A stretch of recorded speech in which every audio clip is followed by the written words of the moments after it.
एक गांव में एक किसान रहता था। उसके 3 बेटे थे। किसान और उसकी पत्नी के गुजर जाने के बाद बड़े बेटे ने घर हड़प लिया, दूसरे बेटे ने सारा खेत हड़प लिया और तीसरे को केवल अटारी में पड़ा एक रस्सी मिला। भाइयों ने हंसते हुए कहा, इस रस्सी से ही तू अपनी जिंदगी बना। छोटा भाई रस्सी उठाकर गांव से बाहर निकल पड़ा।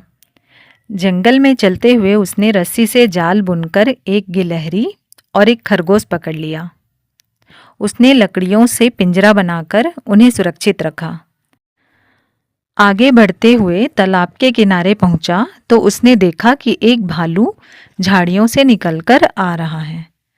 तभी उसके मन में एक विचार आया कि इस रस्सी से और भी बड़े जाल बुनकर और भी जानवर पकड़े जा सकते हैं।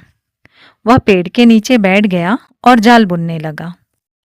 इस तालाब में एक जल राक्षस रहता था। उसने युवक को देखा और अपने बेटे को भेजा कि जाकर पता करो वह कौन है और यहाँ क्या कर रहा है। जल राक्षस युवक के पास आया और बोला, कौन हो तुम? उसने समझ लिया कि सामने जल राक्षस खड़ा है। उसने जल राक्षस के बारे में पहले ही सुन रखा था।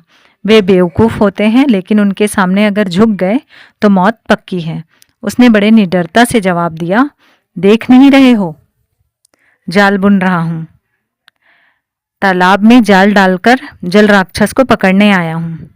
यह सुनकर राक्षस का बेटा डर गया और बार बार युवक को चुनौती देने लगा। तुम मेरे साथ पेड़ में चढ़ने की होड़ लगाओ। अगर तुम जीत गए तो मैं यहाँ से चला जाऊँगा। युवक ने कहा, तुम देख नहीं रहे हो, मैं जाल बुन रहा हूँ, पर तुम मेरे छोटे भाई के साथ ये होड़ लगा सकते हो। उसने गिलहरी को छोड़ दिया और वो तुरंत ही पेड़ पर चढ़ गया। फिर राक्षस ने उसे दौड़ लगाने की चुनौती दी। फिर युवक ने कहा, मेरा एक और भाई है, वह तुमसे दौड़ लगाएगा। फिर उसने खरगोश को छोड़ दिया, वह तुरंत ही वहां से भाग निकला। अंत में राक्षस ने कुश्ती की चुनौती दी। तब युवक ने भालू की ओर इशारा किया और कहा, वहां मेरा एक और भाई है, तुम उससे कुश्ती लड़ो। राक्षस का बेटा भालू से भिड़ गया और घायल होकर वहां से भाग गया। अब राक्षस डर गया और समझौता करने लगा। उसने युवक से कहा, तुम ये तालाब छोड़ के जाने के बदले में क्या लोगे? युवक ने कहा, ये टोपी तुम सोने के सिक्के से भर दो, तब मैं ये तालाब छोड़कर चला जाऊंगा। राक्षस तैयार हो गया। युवक ने टोपी के नीचे एक गड्ढा किया और टोपी में एक छेद करके उसे इसे भरने को कहा।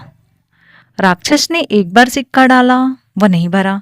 उसने दूसरी बार डाला, वह तब भी नहीं भरा। उसने तीसरी बार डाला तो टोपी और गड्ढा दोनों भर गए। सारे सिक्के लेकर युवक खुशी खुशी अपने गांव लौट गया। वहां जाकर उसने वहां बड़ा मकान खरीदा, नौकर चाकर रखे, जमीन खरीदी। यह सब सुनकर उसके भाई उसके पास आए और रस्सी मांगने लगे। छोटे भाई ने रस्सी दे दी और वे रस्सी लेकर वहां से चले गए और फिर कभी वापस नहीं लौटे। किसी को पता नहीं चला उनके साथ क्या हुआ। सीख: अगर आप किसी के साथ बुरा करते हो तो उसका परिणाम आपको कभी ना कभी भुगतना ही पड़ेगा। सच्ची जीत मेहनत और ईमानदारी से मिलती है। अहंकार और लालच पतन का कारण है। और हाँ, साधारण साधन भी बड़े काम आ सकता है। ऐसी ही कहानियों के साथ हम फिर मिलेंगे।